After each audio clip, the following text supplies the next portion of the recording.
Terima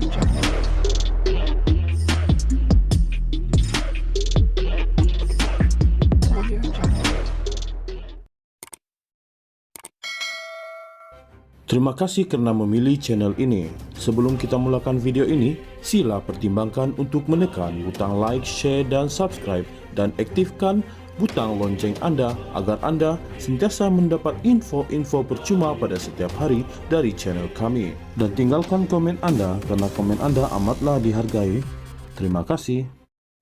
Ahli Parlemen Pasir Gudang Hasan Abdul Karim menawarkan diri menjadi peguam bela kepada Ketua Pemuda UMNO Dr. Akmal Saleh jika dia diheret ke mahkamah atas pertuduhan bawa akta hasutan. Oleh kerana saya secara pribadi telah pernah disiasat, dituduh dan dibicarakan di bawah Seksyen 4-1 Akta Hasutan 1948 dan mengetahui betapa zalimnya akta hasutan tersebut, maka sebagai seorang peguam dan ahli parlimen Malaysia yang mahu melihat akta hasutan 1948 dimasukkan di Malaysia merdeka ini, maka saya dengan suci hati dan ikhlas menawarkan diri jika Dr. Muhammad Akmal, Ketua Pemuda UMNO, sudi dan bersetuju untuk menerima tawaran ikhlas saya sebagai salah seorang peguam bela dalam pasukan guaman Dr. Akmal. Ini jika sekiranya beliau pada akhirnya tetap akan dituduh di bawah akta hasutan 1948, katanya pada satu kenyataan hari ini. Hasan berkata Akmal tidak sepatutnya disiasat di bawah Seksyen 4-1 Akta Hasutan 1948 dan Seksyen 233 Akta Komunikasi dan Multimedia 1998 seperti yang diumumkan oleh Ketua Polis Negara Razarudin Hussain, kerana kedua-dua akta tersebut bersifat kuku besi dan zalim. Ahli Parlimen PKR itu juga membangkitkan manifesto pilihan raya PH yang berjanji memasukkan akta hasutan 1948 dan memindah akta komunikasi dan multimedia.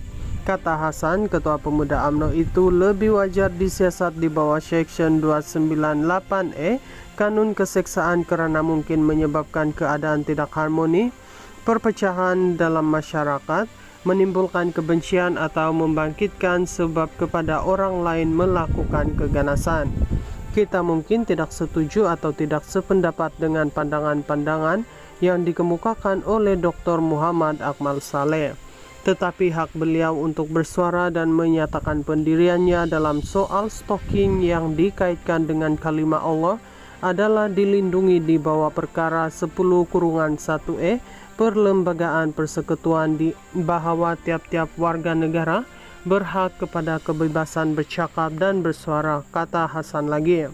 Semalam Akmal memberi keterangan kira-kira 2 jam di Ibu Pejabat Polis Daerah IPD Kota Kinabalu, Sabah sebelum dibebaskan.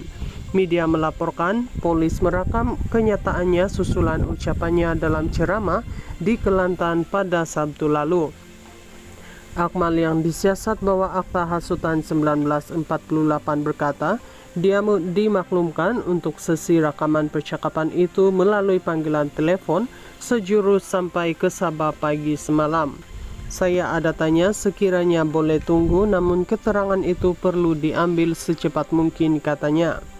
Berkaitan ucapan itu, Akmal mempertahankan ucapannya sebagai tiada unsur hasutan. Akmal dalam pemimpin politik paling lantang dalam isu jualan stocking bertulis kalimat Allah di kekemat di Petaling Jaya sehingga mengundang bantahan di tengah-tengah ketegangan isu itu. Kemarin, aktivis politik Sarawak dan Sabah mendakwa Akmal dan 4 orang lagi sebagai dalang yang meningkat ketegangan kaum dan menuntut mereka disekat masuk ke dua-dua negeri itu.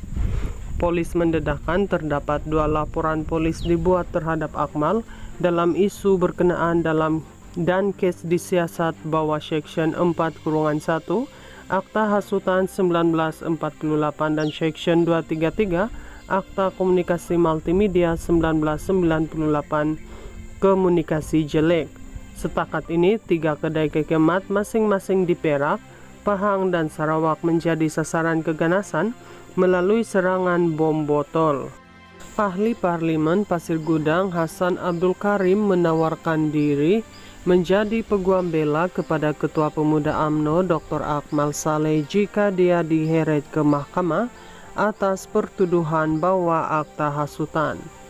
Oleh kerana saya secara pribadi telah pernah disiasat, dituduh dan dibicarakan di bawah Seksyen 4-1 Akta Hasutan 1948 dan mengetahui betapa zalimnya akta hasutan tersebut, maka sebagai seorang peguam dan ahli parlimen Malaysia yang mahu melihat akta hasutan 1948 dimasukkan di Malaysia merdeka ini, maka saya dengan suci hati dan ikhlas menawarkan diri jika Dr. Muhammad Akmal, Ketua Pemuda UMNO, sudi dan bersetuju untuk menerima tawaran ikhlas saya sebagai salah seorang peguam bela dalam pasukan guaman Dr. Akmal. Ini jika sekiranya beliau pada akhirnya tetap akan dituduh di bawah akta hasutan 1948. Katanya pada satu kenyataan hari ini. Hasan berkata Akmal tidak sepatutnya disiasat di bawah Seksyen 4-1 Akta Hasutan 1948 dan Seksyen 233 Akta Komunikasi dan Multimedia 1998 seperti yang diumumkan oleh Ketua Polis Negara Razarudin Hussain, kerana kedua-dua akta tersebut bersifat kuku besi dan zalim. Ahli Parlimen PKR itu juga membangkitkan manifesto pilihan raya PH yang berjanji memasukkan akta hasutan 1948 dan memindah akta komunikasi dan multimedia. Kata Hasan, Ketua Pemuda UMNO itu lebih wajar disiasat di bawah Seksyen 298E Kanun Keseksaan kerana mungkin menyebabkan keadaan tidak harmoni, perpecahan dalam masyarakat, menimbulkan kebencian atau membangkitkan sebab kepada orang lain melakukan keganasan. Kita mungkin tidak setuju atau tidak sependapat dengan pandangan-pandangan yang dikemukakan oleh Dr. Muhammad Akmal Saleh, tetapi hak beliau untuk bersuara dan menyatakan pendiriannya dalam soal stalking yang dikaitkan dengan kalimat Allah adalah dilindungi di bawah perkara 10-1E Perlembagaan Persekutuan di bahwa tiap-tiap warga negara berhak kepada kebebasan bercakap dan bersuara, kata Hasan lagi. Semalam Akmal memberi keterangan kira-kira 2 jam di Ibu Pejabat Polis Daerah IPD Kota Kinabalu, Sabah sebelum dibebaskan.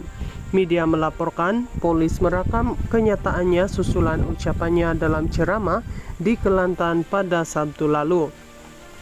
Akmal yang disiasat bawa akta hasutan 1948 berkata dia dimaklumkan untuk sesi rakaman percakapan itu melalui panggilan telepon sejurus sampai ke Sabah pagi semalam.